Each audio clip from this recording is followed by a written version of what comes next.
तो ट्रिपल तलाक पर सुप्रीम कोर्ट में ऐतिहासिक बहस हो रही है। 2 दिन की बहस के बाद सर्वोच्च अदालत की संविधान पीठ अब सोमवार को इस बहस को आगे बढ़ाएगी। ट्रिपल तलाक पर सुनवाई कर रही सुप्रीम कोर्ट की संविधान पीठ ने इस रिवाज पर सबसे तल्ख टिप्पणी की है। सुप्रीम कोर्ट ने कड़े शब्दों में कहा है कि ट्रिपल तलाक निकाह खत्म करने का सबसे घिनौना तरीका है। ट्रिपल तलाक पर सुनवाई के दूसरे दिन सुप्रीम कोर्ट ने पूछा कि जो मजहब में पाप है वो इंसानों के बनाए कानून में वैध कैसे हो सकता है। इस मामले में कांग्रेस सरकार में पूर्व केंद्रीय मंत्री और इस्लामिक विद्वान आरिफ मोहम्मद खान ने भी अहम दलील दी। आरिफ ने कहा कि एक साथ 3 तलाक इस्लाम में मान्य नहीं है और ये रिवाज महिलाओं को जमीन में दफन करने की तरह है और जो कानून अमानवीय है वो इस्लाम का हिस्सा नहीं हो सकता। और हमारे साथ चर्चा करने के लिए जुड़ रहे हैं डॉक्टर जीनत शौकत, मौलाना अब्दुल रहमान आबिद हमारे साथ पहले से ही जुड़े हुए हैं, ताहिरा हसन भी हमारे साथ हैं और इस चर्चा में अब हमारे साथ हाजी अली दरगाह ट्रस्ट के मुफ्ती मंजूरी जियाई जो कि सलाहकार हैं हाजी अली दरगाह ट्रस्ट के, वो भी इस वक्त इस चर्चा में हमारे साथ जुड़ गए हैं। मुफ्ती मंजूरी जियाई साहब, चलिए आप ही से शुरुआत कर लेती हूं मैं। ये समझ में नहीं आता कि जो बात अमानवीय है वो धर्म का हिस्सा नहीं हो सकती और जब बदलाव की जरूरत है वो बदलाव आपकी ओर से क्यों नहीं आता। हाजी अली में एंट्री नहीं दी गई महिलाओं को, उन्हें सुप्रीम कोर्ट जाना पड़ा, सुप्रीम कोर्ट से अपना अधिकार लेकर वो वहां पर जाना उन्होंने शुरू किया। बार बार ये सुप्रीम कोर्ट जाने की नौबत आती ही क्यों है? आप महिलाओं को समान अधिकार क्यों नहीं देते हैं? देखिए, सबसे पहले मोहतरमा मैं आपको बताना चाहूँगा कि सम्मान, अधिकार और अधिकार के जो मामलात हैं अल्लाह उसके रसूल ने जो दे रखे हैं उससे ना हम बढ़ा सकते हैं ना हम उससे घटा सकते हैं। अल्लाह उसके रसूल ने जो बातें हमारी बहनों के लिए मुख्तस कर रखी हैं वो उनके लिए मुख्तस हैं, जो मर्दों के लिए मुख्तस कर रखी हैं वो उनके लिए मुख्तस हैं। हम अधिकार देने वाले होते कौन हैं? ये अधिकार देने वाला अल्लाह उसका रसूल है जिन्होंने हमारे इस्लामी शरीयत हमारे सामने दी और शरीयत की रूह से वो इख्तियारात उन्हें और हमें दोनों को सौंपे गए हैं। जो इख्तियारात हमें हैं हम उनका इस्तेमाल करते हैं, जो हमारी बहनों को वो उनका इस्तेमाल करती हैं। नबी अकरम सल्लल्लाहु अलैहि वसल्लम ने जो असूल और ज़ाब्ते दिए हैं कुरान और हदीस की रोशनी में दिए हैं और कुरान और हदीस की रोशनी हमारे लिए सबसे बेहतर है। हम किसी बहन को कुछ देना नहीं चाहते या बहन से हम कुछ लेना नहीं चाहते हैं। हम सिर्फ अपनी बहन को और अपनी बहन से हम दोनों एक दूसरे को कुरान और हदीस की बातों पर अमल करने वाला बनाना चाहते हैं। हम चाहते हैं वो बन जाए, वो चाहती है हम बन जाए। हम दोनों यही चाहते हैं कि अल्लाह उसके रसूल के कलाम को फौकियत दिया जाए, ना ही एक भाई दूसरी बहनों पर जबरदस्ती कुछ थोपे, ना बहन अपने भाई पर जबरदस्ती कुछ करवाने की कोशिश करे। मुफ्ती जियाई साहब, आप संविधान का अनुच्छेद 14 जानते हैं, ये मौलिक अधिकारों के खिलाफ है। महिलाओं को आप समान अधिकार नहीं देते हैं, क्या आप संविधान से ऊपर हैं?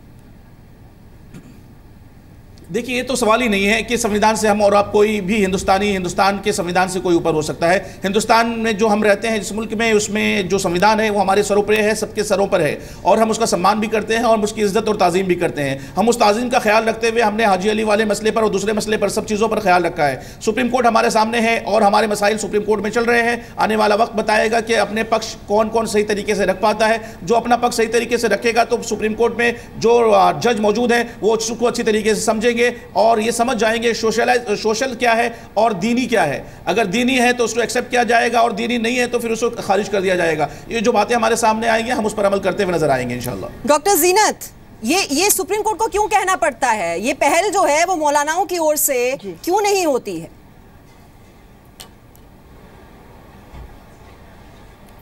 बिल्कुल सही फरमाया आपने कि मौलाना साहब लोग को ये पहले करना था, सबसे आगे करना था। जो उन तलाक के बिदअत कहते हैं, जो हेरिटिकल फॉर्म ऑफ डिवोर्स है, इनोवेटिव फॉर्म ऑफ डिवोर्स है, जो उनकी लॉज जो उन्होंने इस्लामियत पे लिखी हुई है मुस्लिम पर्सनल लॉ बोर्ड की, उसमें उनको ममनून कहा है, प्रोहिबिटेड कहा है।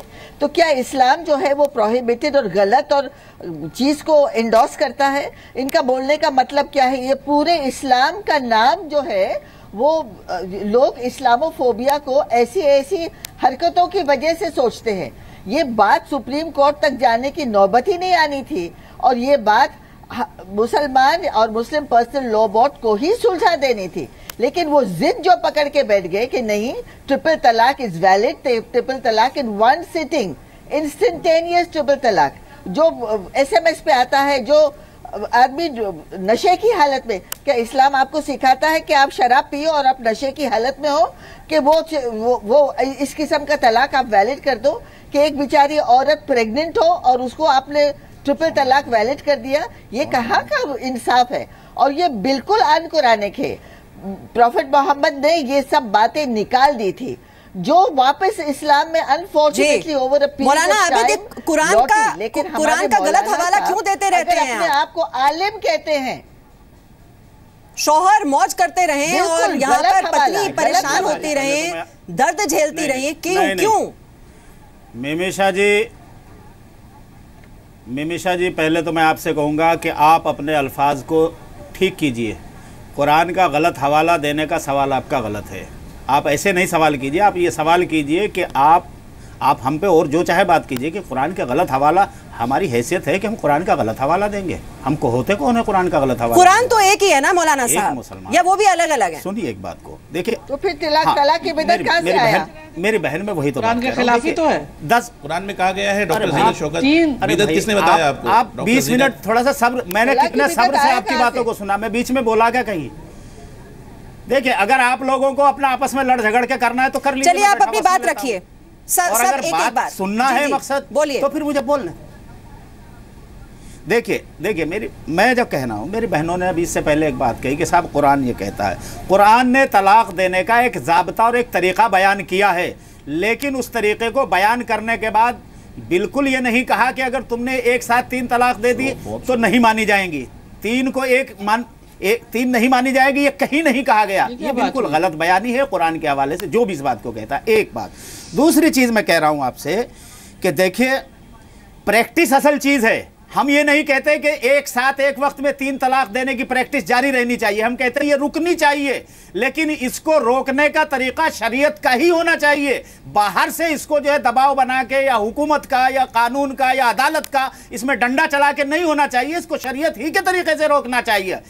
हम ये एक बात, दूसरी चीज मैं इसमें एक तजवीज भी देना चाहूंगा, पहले भी शायद मैं 2-3 बार कहीं कह चुका हूं, इसमें आप इसको अगर रोकना चाहते हैं प्रैक्टिस को, तो इसको रोकने का एक तरीका यह है कि आप ऐसी सजा मुतय्यन कीजिए कि जो आदमी एक वक्त में 3 तलाक देगा बगैर किसी शरई मजबूरी के, तो ऐसे आदमी को कानूनन ये सजा दी जाएगी, चाहे वो 5 साल कैद बामशक्कत हो और उसके साथ कुछ जुर्माना हो या कुछ भी हो, वो तय करे और उसको तय करके कानूनन जो है उस सजा को लाजमी कर दिया जाए। देखे फिर किसकी हिम्मत है जो इस कानून को करेगा, और अगर कोई करेगा तो उसको सजा भुगतनी पड़ेगी।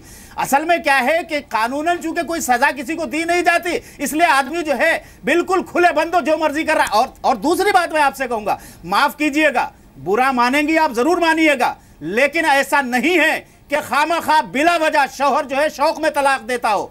यह बात हो सकती है कि वो गुस्से में जुल्मन कह दे। जी मौलाना साहब, अब आप देखिए, अब ट्रिपल तलाक एक तरफा है, यह हर कोई कह रहा है, वो तो जाता है। और हमारा सवाल यही है कि महिलाएं इतनी ज्यादा पीड़ित हैं, तभी वो सुप्रीम कोर्ट में जा रही हैं, क्योंकि उन्हें सड़क पर तलाक दिया जा रहा है, उन्हें अलग अलग मसलों को लेकर तलाक दिया जा रहा है। यही तो सवाल है, वहीं पर हम घूम घूम कर फिर से वहीं पर आ जाते हैं।